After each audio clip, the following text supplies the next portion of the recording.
কোনো criminal activity হচ্ছে অথবা কোনো একটা রং জিনিস আপনি দেখছেন, সেখান থেকে আপনি নিজেকে বাঁচিয়ে সরে যাওয়া, if you are undocumented. Undocumented কিন্তু কোনো অপরাধ নেই, তারা কাজ করছে ইত্যাদি, তারাও ভয়ভীত হয়েছিল।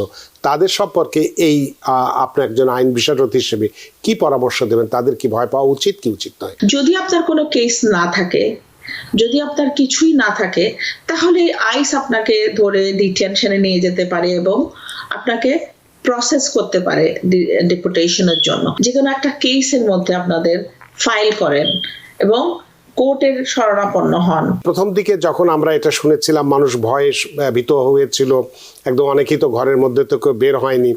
কিন্তু এই অবস্থার প্রেক্ষিতে এখন আপনি এই যারা ধরুন, আপনি একটু আগেই বললেন যে অপরাধ করা আর আনডকুমেন্টেড দুই জিনিস।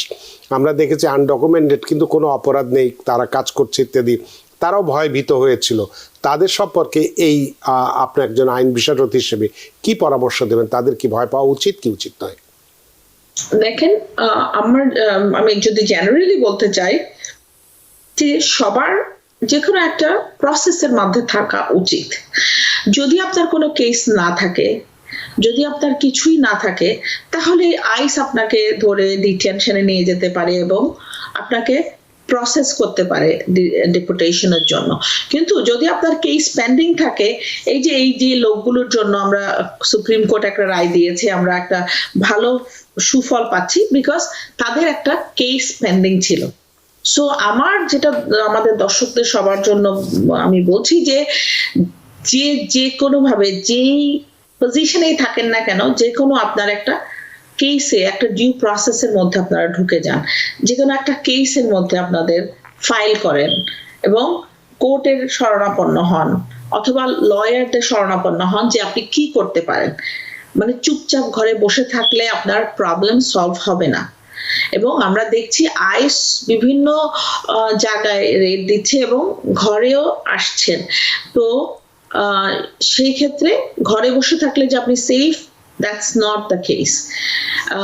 যেটা হচ্ছে যে আপনার রাইট গুলো আপনার জানতে হবে এবং সবসময় রং প্লেস এবং রং জায়গায়, রং টাইম এবং রং প্লেসে না থাকা। যেমন কোনো ক্রিমিনাল অ্যাক্টিভিটি হচ্ছে অথবা কোনো একটা রং জিনিস আপনি দেখছেন, সেখান থেকে আপনি নিজেকে বাঁচিয়ে সরে যাওয়া, ইফ ইউ আর আনডকুমেন্টেড, এবং কোনো ক্রিমিনাল অ্যাক্টিভিটির সাথে জড়িত না হওয়া। আমরা আমাদের কমিউনিটিতে যেটা দেখছি, অনেক সময় আমরা দেখি যে আনডকুমেন্টেড হাজব্যান্ড এন্ড ওয়াইফ আর আনডকুমেন্টেড পার্টনার অথবা বাবা মা সন্তানরা, অনেক সময় আমরা ল এনফোর্সমেন্টকে কল করি বিভিন্ন এক একজনের জন্য কমপ্লেন করার জন্য যে উনি অ্যাবিউসিভ হয়েছে, উনি এটা হয়েছে।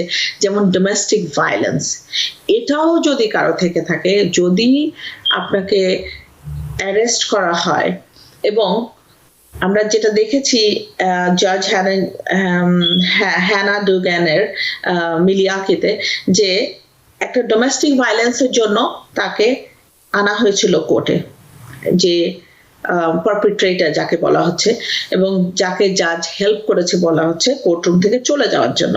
এটা অ্যালিগেশন, আমরা এখনো জানি না কতটুকু ট্রুথ ইন ইট। সো ব্যাপারটা শুরু হয়েছে কিন্তু ডোমেস্টিক ভায়োলেন্স থেকে।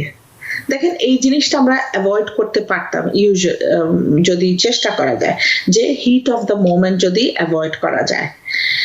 দেখেন, আপনার আপনজন, আপনি রাগের মাথায় পুলিশ কল করে দিতে পারেন এবং তিনি অ্যারেস্টেড হতে পারেন এবং কনসিকুয়েন্স এখান থেকে ফলো হতে পারে। যেমন আপনাকে হয়তো জাজ, ক্রিমিনাল কোর্টের জাজ বেল দিয়ে দিয়েছে, তারপরে আইস আপনাকে ওখান থেকে পিক করতে পারে এবং আপনার যদি কোনো কাগজপত্র না থাকে অথবা আপনি স্টুডেন্ট ভিসাতেও থাকেন, তাহলে আপনার ভিসাটা রিভোকড হয়ে যাবে অথবা টার্মিনেশন করে ফেলবে এবং আপনাকে রিমুভাল প্রসিডিং এ তারা দিয়ে দিবে।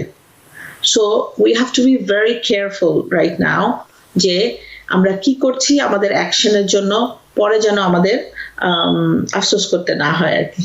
তার মানে আপনি আমাদেরকে আশ্বস্তই করছেন যে একটা বিষয়, সেটা হচ্ছে যে আমরা যেন কোনো অপরাধের সাথে জড়িত না হই এবং যে কোনো অবস্থায় যে অবস্থায় আছে সেখানে আইনগত যেন সহায়তা আমরা নেই, তাহলে এই ভয়ের কোনো কারণ নেই। এবং সেটা আমরা শুরু থেকেই ট্রাম্প প্রশাসন ক্ষমতা যেদিন থেকে গ্রহণ করেছে অনেকেই অনেক ভয়ের কথা বলেছে, কিন্তু আমরা শুরু থেকেই মানুষকে আশ্বস্ত করে এসেছি যে আপনি আইনের পথে থাকুন, অন্যায় করবেন না, এবং যে কোনো উপায় হোক, একটা মামলা হোক বা যেটাই হোক, যেটা করে আপনি নিজেকে সুরক্ষিত রাখুন। এটাই হলো মূল কথা। আমরা আরও আপনার সাথে কথা বলবো, তবে অনেকক্ষণ ধরে দুজন দর্শক অপেক্ষা করছেন, আমরা তাদের ফোনগুলো নিয়ে নিই। সুপ্রিয় দর্শক, কে আছেন টেলিফোনে? দয়া করে নাম পরিচয় দিয়ে আপনার প্রশ্নটি করুন। জি, আসসালামু আলাইকুম। আমি মোহাম্মদ নিউ জার্সি থেকে। আমার দুটি প্রশ্ন অ্যাটর্নি ম্যামের কাছে। সো প্রথম প্রশ্নটা হলো, আমি I-130 আমার পেন্ডিং, ওইটা আমি সাবমিট করছিলাম জুন 2023-তে। তো এখনো পেন্ডিং, আমি ওইটার কোনো বলতে গেলে ইন্টারভিউ বা কোনো লেটার কোনো কিছু পাচ্ছি না। এটা কত দূর লেট হতে পারে? নাম্বার 1। নাম্বার 2, একটা প্রশ্ন আমি অনেকবার করেছি বাট আমি সঠিক আনসারটা পাইনি, তার জন্য আবার করতে বাধ্য হলাম। সো আমার ওয়ার্ক অথরাইজেশন কার্ড ছিল এপ্রিল 2022-তে আমার ওইটা ইস্যু হয়েছিল এবং আগস্ট 2024 ওইটা এক্সপায়ার হয়েছে কার্ডটা। সো আমি USCIS ওয়েবসাইটে দেখলাম যে তারা এই automatic employment authorisation document EAD extension, তো ওইখানে যে আমার ক্যাটাগরি ডেট এক্সপায়ার ডেট দিলে আমার দেখা যায় আরো 540 ডেজ তারা অটোমেটিক এক্সটেনশন করেছে। সো এটা কি আমি USCIS থেকে কোনো লেটার আনতে হবে, বা আমার তো ফিজিক্যালি আমার কার্ডটা এক্সপায়ার, ডেট এক্সপায়ার, সো এটার জন্য আমি কি করতে পারি? ভাইয়া আপনি তো অ্যাপ্লাই করেন নাই, এই প্রশ্নটা বোধহয় এর আগের দিনও আপনি করেছিলেন। আপা, আপনি কি প্রশ্নটা বুঝেছেন? অ্যাটর্নি উনি I-130 জন্য অ্যাপ্লাই করেছে বলছে। আমি মনে করছি I-130 ওনার ওয়াইফ যদি করে থাকে, US সিটিজেন হয়, ইটস টু লং, এখন অনেক দেরি মনে হচ্ছে। কিন্তু যদি গ্রিন কার্ড হোল্ডার হয় তাহলে টাইমটা ঠিক আছে। আর হচ্ছে অগস্ট 2024-এ ওনার গ্রিন কার্ড ওয়ার্ক শেষ হয়ে গেছে। দেখেন, USCIS এর ওয়েবসাইটে দেখা আছে কতদিন তারা এক্সটেনশন দিচ্ছে, কিন্তু এক্সটেনশন তাদের জন্য অ্যাপ্লিকেবল হবে যে আপনার উইদিন টাইম, লাইক অগস্ট 24-তে যখন আপনার শেষ হয়ে যাচ্ছে, সে অগস্ট মাসেই আপনার রিনিউয়ালের জন্য তার আগে আবেদন করে ফেলতে হবে। এবং ওরা ওয়ার্ক পারমিটটা ইস্যু করতে যে সময়টা লাগছে, সেইখানে আপনি আপনার এই এক্সটেনশন যে USCIS দিয়েছে তাদের ওয়েবসাইটে আছে, এটা প্রিন্ট করে আপনি ইউজ করতে পারেন আপনার কাজের জায়গায়, যে ইটস অলরেডি এক্সটেন্ডেড, বাট আমার ওয়ার্ক পারমিটটা আমি ওয়েট করছি পাওয়ার জন্য। কিন্তু আপনি যদি অ্যাপ্লাই না করে থাকেন উইদিন টাইম, করেন নাই, অ্যাপ্লাই এখনো করেন না, কিন্তু দেখাচ্ছে যে ওনার ওটা এক্সটেনশন হয়ে গেছে, you have to apply within time. অনেক ধন্যবাদ সুপ্রিয় দর্শক। আপনার এই প্রশ্নের উত্তরটা কিন্তু গতকালকে বা এর আগে যেদিন করেছিলেন, আমার যতদূর মনে পড়ে একই কথা বলা হয়েছিল যে আপনাকে অবশ্যই আবেদন করতে হবে। আপনি যদি আবেদনই না করে থাকেন, আপনার চাহিদাটা কোথায়? আপনার ক্ষুধা লেগেছে, আপনি বাচ্চার ক্ষুধা লেগেছে, বাচ্চা যদি না কাঁদে তাহলে তো মা দুধ দেবে না। তো আরেকটা জিনিস হচ্ছে যে ভাইয়া, ওনার গ্রিন কার্ড পেন্ডিং আছে বলছে 2023, জুন 2023।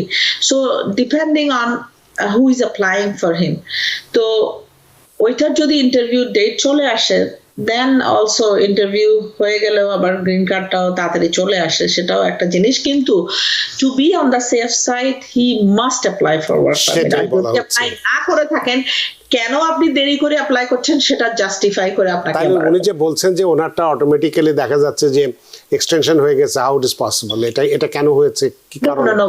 এটা হচ্ছে ওয়েবসাইটে তারা যেহেতু ডিলে হচ্ছে ওয়ার্ক পারমিটটা ইস্যু করতে, যেহেতু ব্যাকলগের কারণে, সেজন্য ওনারা একটা এক্সটেনশন দিয়ে দেয় এতদিন, 24 মাস, এতদিন, 540 দিন, অল দিস ডিফারেন্ট ক্যাটাগরিতে ডিফারেন্ট টাইমিং দেয়। সো সেটার কথা উনি মেনশন করছে, এটা ওয়েবসাইটে আছে। কিন্তু ওটা প্রকৃতপক্ষে ওটা এক্সটেনশন হয়নি নাকি? আপনি কি বলতে চান? নো, এক্সটেনশনের জন্য ভাইয়া রিকোয়ারমেন্ট হচ্ছে you have to apply within time first. If he did not, he should apply immediately. And কেন উনি করেন নাই সেটারও এক্সপ্লেনেশন দিতে হবে। নিউ ইয়র্ক থেকে সম্প্রচারিত TVN 24 টেলিভিশন বিশ্বজুড়ে বাঙালির কণ্ঠস্বর।